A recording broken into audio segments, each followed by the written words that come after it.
నమస్తే అండి, నేను రజాక్. శ్రీరామనవమి హిందువులకి ప్రత్యేకమైనటువంటి ఒక పండుగ. ఈ పండుగ రోజు ఎంతో భక్తి భావనతో ఉంటారు. అలాంటిది ఈ నవమి నాడే అశ్లీల నృత్యాలు చేశారనమాట కొంతమంది ఆలయ అధికారులు. ఇది కూడా ఆంధ్ర రాష్ట్రంలో పరిస్థితి. అంటే దేవుడు అంటే భయం లేదు, భక్తి లేదు ఈ మందకి. మరి వీళ్ళని ఆలయాలకు సంబంధించి అధికారులు ఎలా నియమిస్తారో నాకైతే తెలియదు. నిన్న దేశవ్యాప్తంగా నవమి పర్వదినం అద్భుతంగా జరిగింది.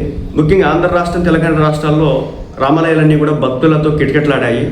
ఇలాంటి పవిత్ర సమయంలో చోటు చేసుకునేటువంటి ఒక ఘటన ఏపీలో తీవ్ర చర్చకు దారితీస్తుంది.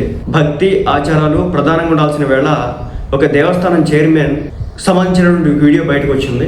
నెల్లూరు జిల్లా పరిధిలోని చిల్లకూరు మండలం తమ్మీపట్నం వద్ద ఉన్న కోదండ రామస్వామి దేవస్థానం చైర్మన్ కోట సతీష్ యాదవ్కు సంబంధించినటువంటి ఈ వీడియో సోషల్ మీడియాలో వైరల్ అవుతుంది. ఈ వీడియోలో ఆయనతో పాటు మరికొందరు వ్యక్తులు ఒక మహిళతో కలిసి గెస్ట్ హౌస్లో అసభ్యంగా ప్రవర్తిస్తున్నట్లు ఆరోపణలు అయితే వస్తూ ఉన్నాయి. బట్టలు విప్పి డ్యాన్సులు చేయడం, అశ్లీలంగా ప్రవర్తించడం వంటి దృశ్యాలు ఉన్నాయని నెటిజన్లు చెబుతున్నారు. ఈ ఘటనను ముత్యాలమ్మ కనుపూరు దేవస్థానం మాజీ బోర్డు సభ్యుడు శివకుమార్, అలాగే దువ్వూరు వినయరెడ్డి వంటి పేర్లు వినిపిస్తూ ఉన్నాయి. వీరంతా కలిసి గానాభజన చేస్తూ అసభ్యంగా ప్రవర్తించడం పట్ల ఆరోపణలు అయితే వస్తూ ఉన్నాయి. ఈ వ్యవహారం బయటపడడంతో ఇది కేవలం వ్యక్తిగత వ్యవహారం కాకుండా దేవస్థాన ప్రతిష్టను దెబ్బతీసే ఘటనగా భావిస్తూ ఉన్నారు.